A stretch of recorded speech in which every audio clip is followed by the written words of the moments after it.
For exiting the European Union, David Davis, to whom I will give the floor straight away. Secretary. Thank you. Good afternoon, ladies and gentlemen. Michel. There is no doubting that this was a vital round of negotiations, taking place just days after an important intervention by the British Prime Minister. Theresa May's speech in Florence had at its heart a desire to drive progress this week. It was intended to change the dynamic and instill real momentum. It set out a clear, pragmatic approach designed to help secure an agreement that works for all sides. It built on a hugely significant work that has gone on across government over the last year that's seen us publish 14 papers covering technical negotiation detail and the United Kingdom vision for the future relationship, the Article 50 letter, and 2 crucial white papers. So this week, my negotiating team came to Brussels armed with detailed thinking that underpins the proposal set out by the Prime Minister. And while inevitably this requires further discussion, I believe that thanks to the constructive and determined manner in which both sides have conducted these negotiations, we're making decisive steps forward.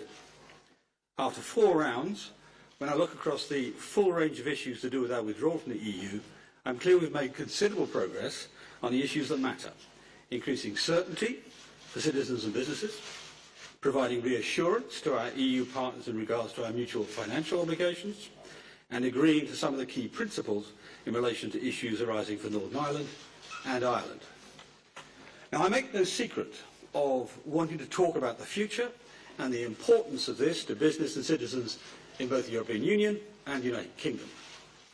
The Prime Minister's speech sets out the scale of our ambition here, as well as a proposal for a simple, clear, time-limited period of implementation. This period, based on current terms, will ensure people, businesses and public services only have to plan for one set of changes. I believe this should be quick to agree once Michel has a mandate to explore it with us. As the Prime Minister said last week, our shared future can only be founded on partnership, friendship and, most importantly, trust. This is what discussions this week have been about, which brings me to the detail of our discussions. On citizens' rights, we have made real progress on issues which will enable citizens on both sides to continue to live their lives broadly as they do now. We will publish an updated table later today which shows many areas of agreement. So I'm pleased to report that we've agreed most aspects of social security coordination, building on the progress in the last round, which I told you about last time. The United Kingdom thinks that in some cases we must go beyond the strict requirements of current European Union law in order to protect citizens. For example, we have offered to the European Union guaranteed rights of return for settled EU citizens in the UK in return for onward movement rights for onward movement for UK nationals who currently live within the 27. And I look forward to the response of the Commission to this offer once they've consulted with the Member States. But we must also acknowledge that a major question remains open between us. It relates to the enforcement of citizens' rights after we leave the European Union.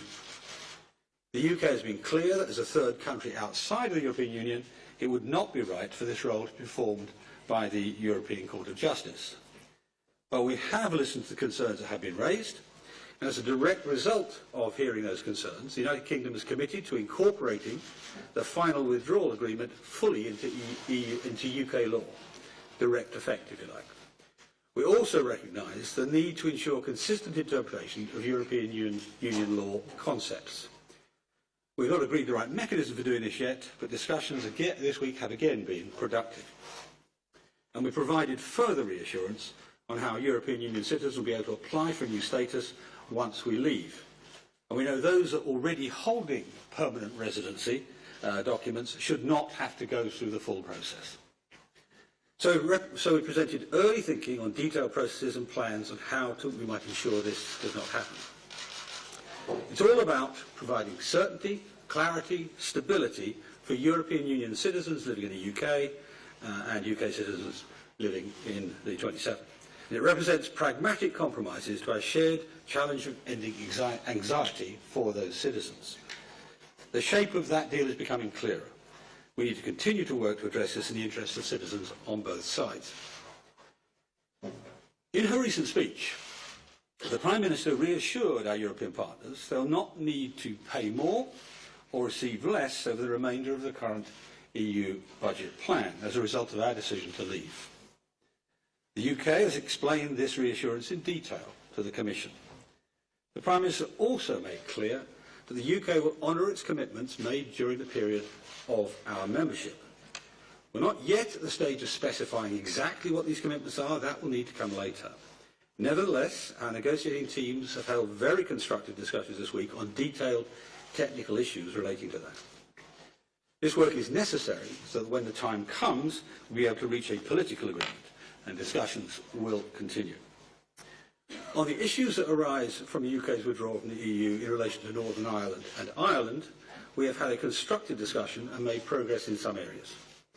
Both sides recognise that the unique situation and the special circumstances on the island of Ireland must fully inform any solutions.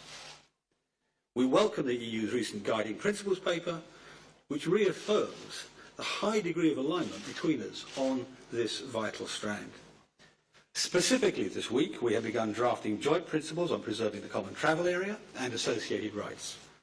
We have both agreed that the Good Friday Agreement citizenship rights must be upheld, and we're working together on how this commitment is best codified. The joint work we agreed in the August negotiating round on preserving the North-South cooperation strand is moving along at pace. We're addressing complex issues here, but both are resolved to finding imaginative solutions.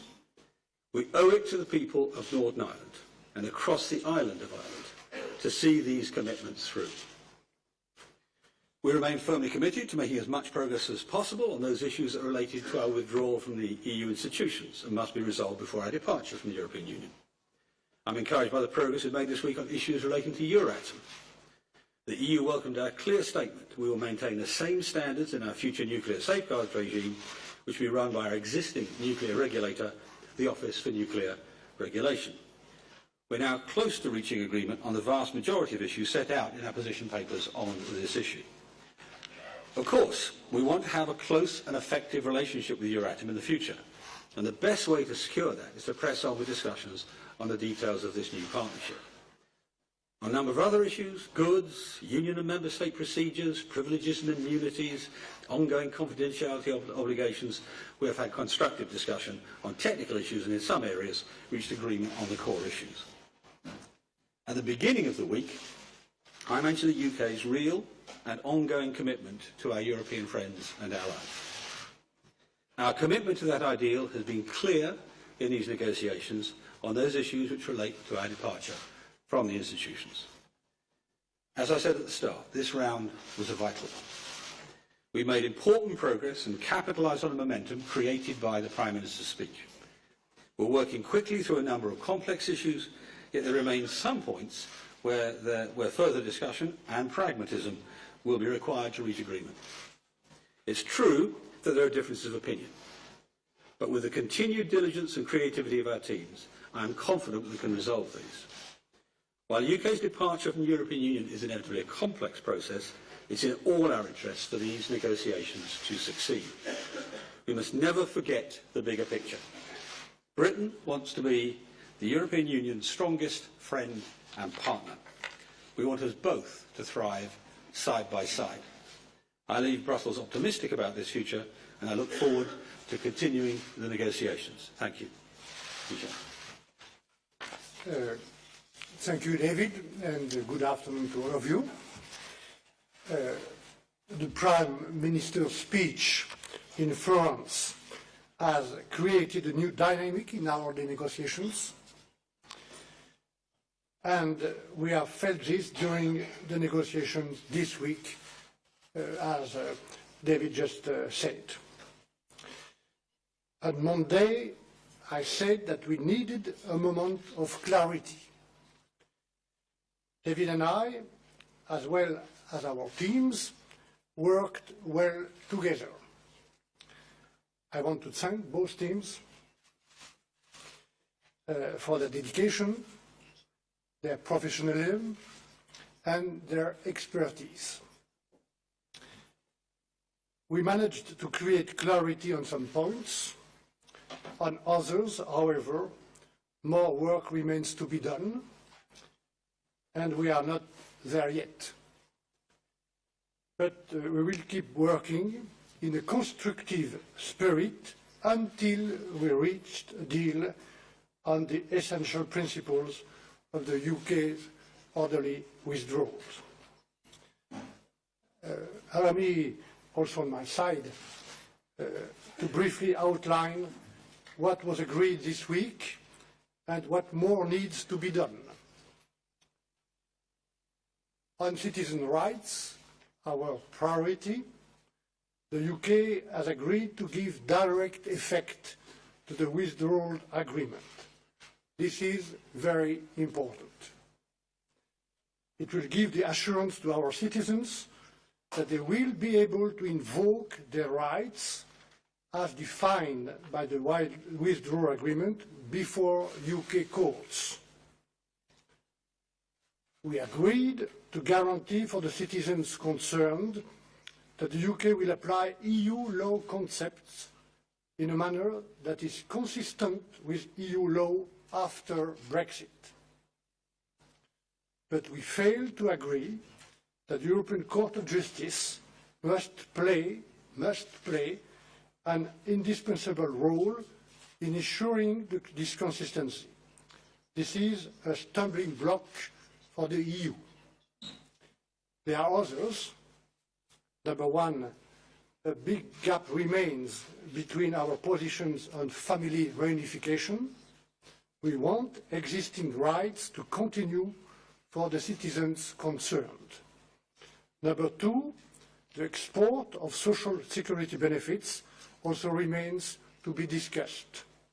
And number three, citizens need simplified administrative procedures.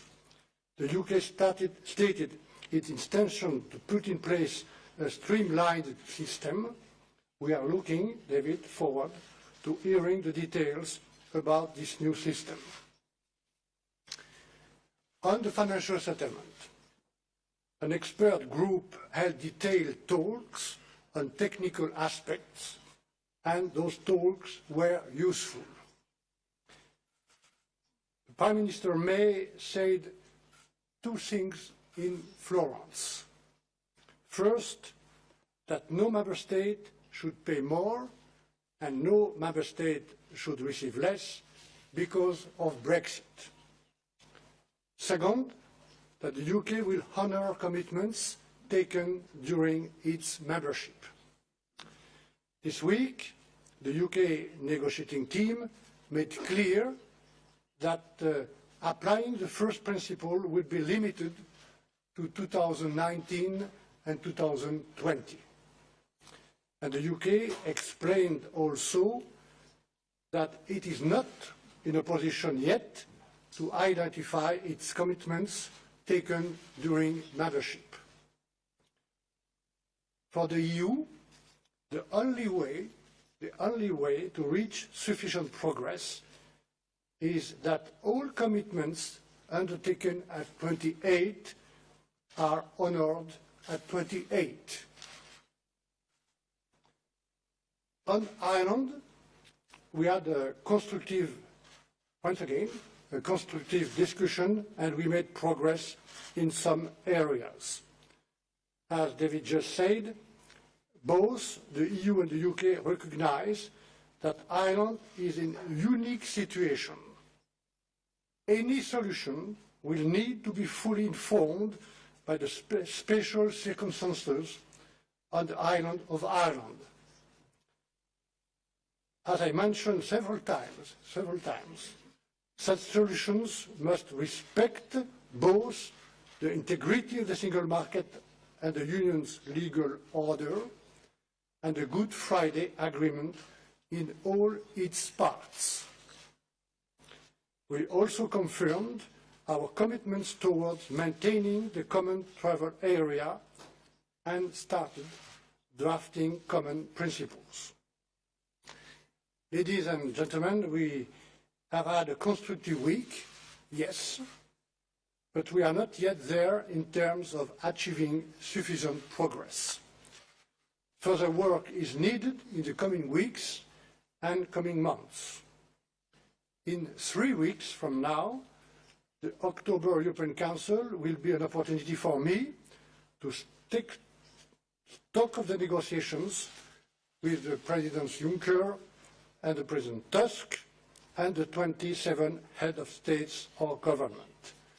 I also look forward next week to the European Parliament's resolution, which is important. I hope that the new dynamic created by Prime Minister May's speech in Florence will continue to inform our work. Let's leave it here. We will pick up in the week of the 9th of October, where we left off this week. And I want to thank you for your attention too.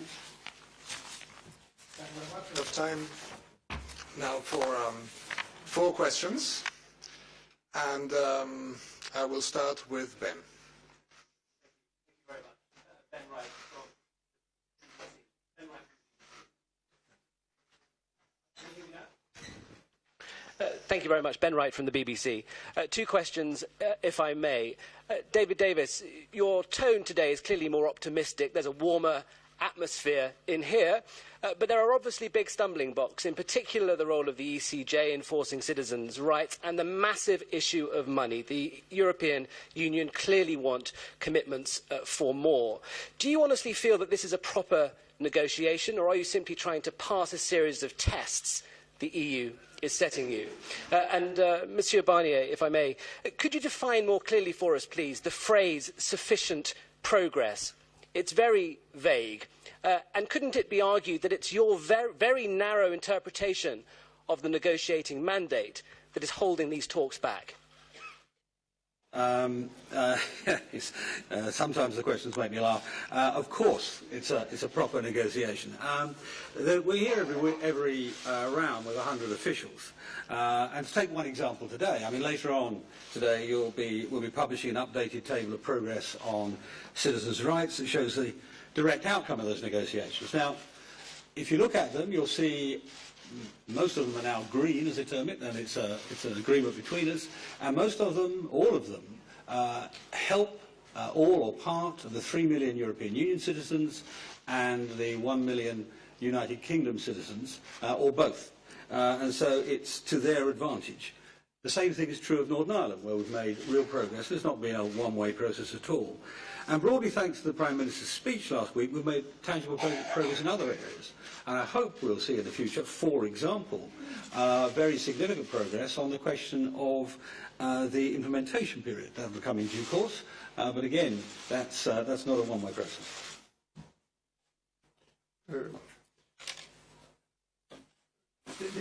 Les citoyens britanniques, dans leur majorité, ont décidé souverainement de quitter l'Union européenne. To leave the European Union. That was their sovereign decision. The United Kingdom government confirmed that they wished to leave the customs union and the internal market. Le marché unique. Ce sont des décisions lourdes, graves. Decisions which are heavy with consequences. They're serious decisions. And as David said earlier on, there are complicated consequences in all sorts of areas: human, social, legal, financial, economic, technical. Donc, so ne vous étonnez pas que you shouldn't be surprised. Ces rounds, qui you sont shouldn't be tous surprised utiles, that these rounds, which are all useful, avec plus de points de résistance ou some of them have parfois more des stumbling déceptions, blocks, des avancées. Nous avons eu un certain nombre de clarifications importantes cette semaine. Tout ça se déroule avec le temps nécessaire. Et pour ce qui me concerne, And as far as I'm concerned, je veux rappeler que nous ne sommes pas dans une négociation habituelle. This is not the usual kind of negotiation for the European Commission. We don't have a text or a directive to defend. Le négociateur ici à la Commission, avec la confiance des 27 gouvernements, des chefs d'État et de gouvernement et du Parlement européen. Je veille simplement à trouver to make sure that we find the ways and means for an orderly withdrawal. That is, an agreement with the United Kingdom at the point where they leave, which is much better than leaving without an agreement, and that we do it by protecting the interests of the 27, and that we make sure that the European taxpayer doesn't have to carry the burden of decisions taken by the citizens of the United Kingdom, and making sure that we preserve the integrity of the internal market and the non-negotiable integrity of the autonomy of decision-making amongst the 27 in deciding their own destiny. So once again, as David said, and as I have said myself, I think that it's positive that Theresa May's speech made it possible to unblock the situation to some extent and give a new dynamic to the situation, but we're far from being at a stage, and it will take weeks or maybe even months, where we'll be able to say, yes, okay, there's been sufficient progress on the principles of this orderly withdrawal. Okay. Bruno.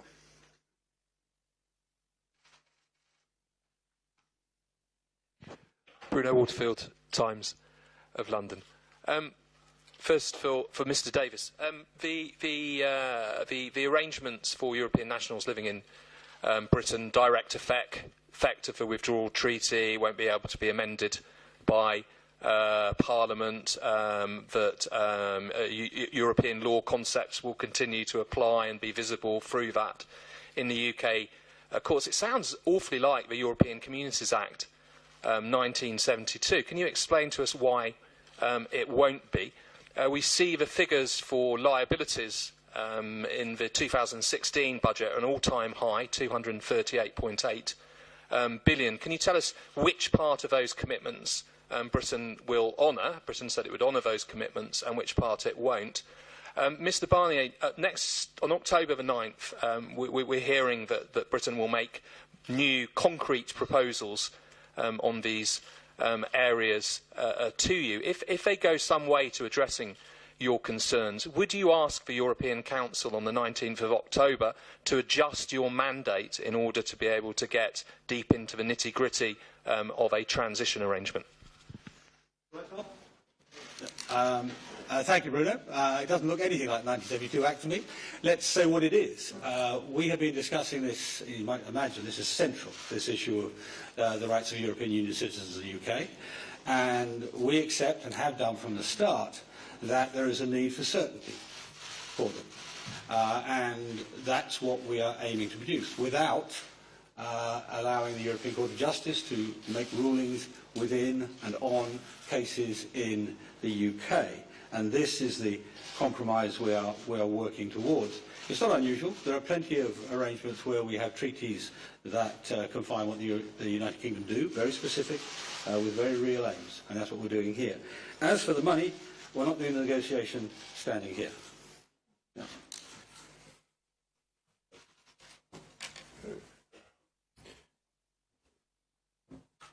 J'ai répondu tout à l'heure sur I answered earlier on about sufficient progress. On pourrait rentrer un peu plus dans le détail, mais quand vous lisez we could go into the details, les papiers, but if you read the papers and the position papers rendus publics de manière that have been transparente made par public with full transparency by the Commission and by my vous y team, voyez I think ce que you nous can see. attendons I mean, you can see what we expect. sur la protection It's durable all des droits about des citoyens, sustainable protection of citizens' la rights in cohérence de time, l'interprétation de ces droits des deux coherent côtés, interpretation of those rights sur on both sides, l'engagement financier où and nous the demandons financial simplement, settlement. ni plus ni moins, que We're les engagements asking pris à 28 soient for the respectés fact à that the 28. commitments entered into sur by l'Irlande, 28 be honoured nous by 28. progressons. Alors, No more, no less.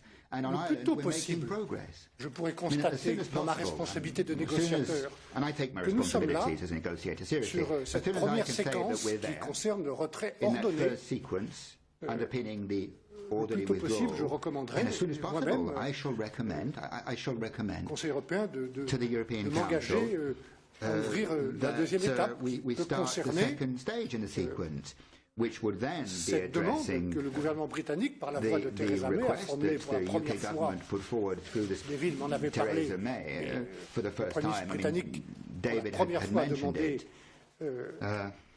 cette période de transition. But this transition period, I mean, Du côté des 27, the 27 nous ne sommes pas surpris par cette are demande. not surprised by that request from the United Kingdom for a J'ai ici, transition period. le document de base qui est issu de mon the mandat, basic document which is my et qui mandate précisément décrit and which does les indeed conditions dans describe lesquelles the conditions nous pourrons discuter under le which moment we venu. would be able to discuss Ce in moment ne good tardera time, pas and I trop hope that that de cette won't période be de in a long transition. time, Voilà. but discuss a transition period. Lisez ce document, And if you read that, il est that extrêmement précis. document, because it is extremely Et specific donc and personne n'est extremely surpris. Moi, je n'ai precise, pas été surpris par cette I demande. wasn't surprised by this Et request encore from the une fois, United pour Kingdom side. engager cette deuxième But, étape, as I said, in order to qui get peut to avoir that un lien second d'ailleurs stage, avec which may well le have retrait ordonné, a link with nous the sommes orderly toujours withdrawal, dans le cadre de but l'article 50 we're still under Article sur 50, la and that rédaction, means j'espère qu'il commencera bientôt, d'un that, traité and the drafting organisant of le a treaty retrait ordonné du organising Royaume-Uni. The withdrawal Clairement, of the selon le United mandat Kingdom. Clair que j'ai à As I respecter. said, I have a clear mandate which I Dans ce have to retrait ordonné, respect. il y a That les orderly sujets withdrawal de la includes séparation. a certain number of Nous venons d'en separation parler. issues. We've just Nous discussed progressons. some of them. Et il y a aussi la possibilité And amongst them d'une période de transition Is the pour les possibility encadrer. of a transition donc phase. Aussi vite que je pourrais As constater soon des as I can, progrès as soon réels, as I can deem that there's pour rendre real compte progress à ceux qui m'ont donné and ce report mandat, back to le those who gave me the gouvernement et mandate, le I shall Parlement, do so. le plus vite nous pourrons And then engager we would be les able deux autres speedily étapes. to move on En tout to cas, la the deuxième étape. second stage in the sequence. The next on my list is Simon. Thanks, Simon Taylor from MLEX. Question for Mr. Barnier. Mr. Davis said on Monday that the financial settlement could only properly be resolved at a later stage when the future relationship was clarified. Have you come round to his point of view, or if not, then surely the chances of moving forward on this discussion are still blocked?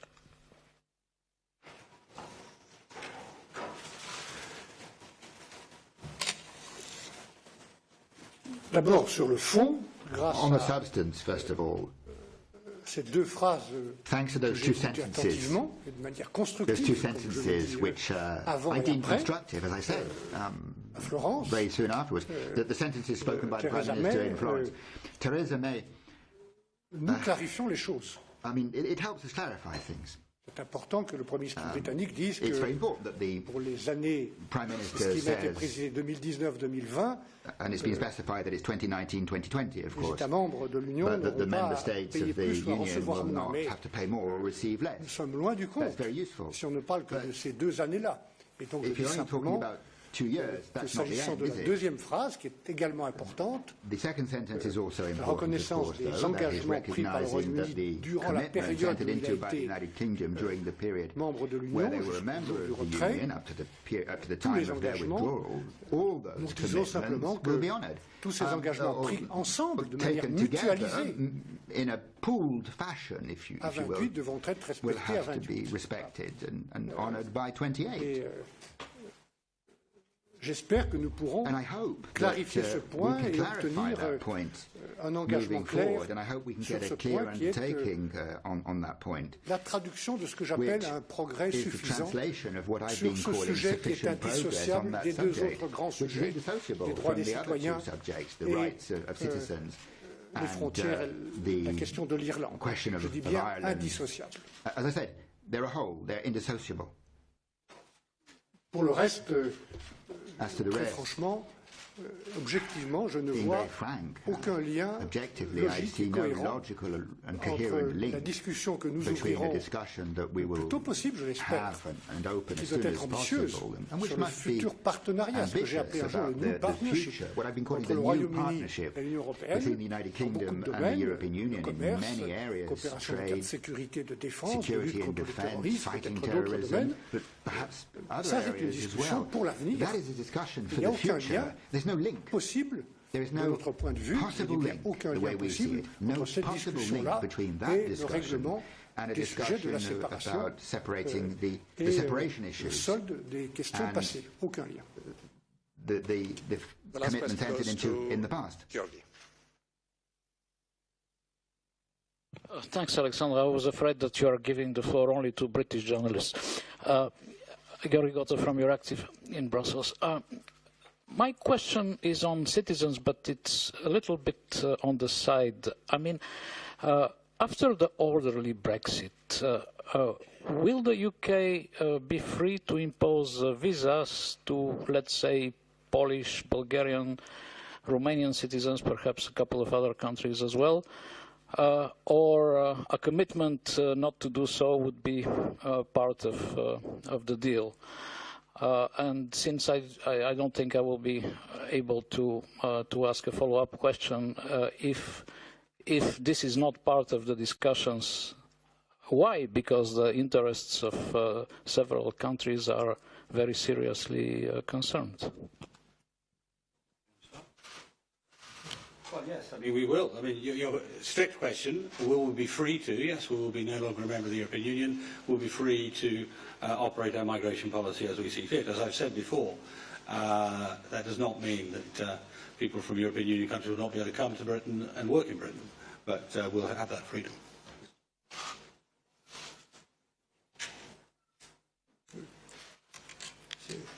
The question was really for Davis rather than for David rather than for me, wasn't it?